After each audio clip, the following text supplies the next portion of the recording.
নমস্কার বন্ধুরা, আমরা এই শীতে পালং গাছ কিন্তু বাড়িতে অনায়াসে অনেকেই করছি।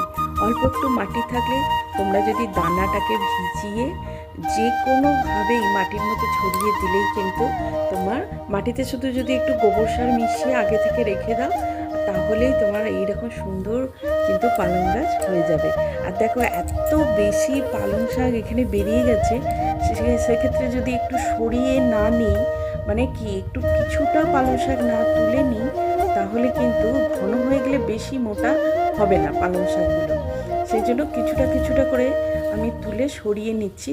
তাও এখন দেখো গরম অনেকটা, শীতের গরমের হাওয়া এসে গেছে, শীতের অতটা হাওয়া নেই, তা সত্ত্বেও গাছে এত পালং শাক এখনও আছে।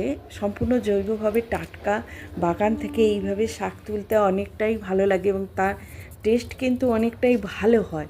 তা তোমরাও কিন্তু করতে পারো। দেখো আমি কত সুন্দর করেছি, শুধুমাত্র গোবর সার মাটির মধ্যে মেশানো আছে, আর কিছুই না। আর ভালো রকম জল দিলেই হবে, আর দানাটাকে আগে থেকে তুমি আগের রাত থেকে ভিজিয়ে রাখবে, তাহলেই হবে। আর মাটির মধ্যে মিশিয়ে দিলে দেখো আমি কত শাক তুলে নিলাম, আর অনেকটা জায়গা ফাঁকা করে দিলাম। যেটুকু জায়গা আবার ওরা ফাঁকা পেলেও আরও শাকগুলো মোটা হবে, সতেজ, আরও ভালো সুন্দর হবে। আর তোমরাও এইভাবে করতে পারো, আমিও করেছি, তাই তোমাদেরকে এইভাবে দেখিয়ে দিলাম। বন্ধুরা দেখো তোমরা কত সুন্দর হয়েছে এই শাকগুলো, অনেক অনেক করে তোমরা তুলে নিয়ে খেতে পারবে।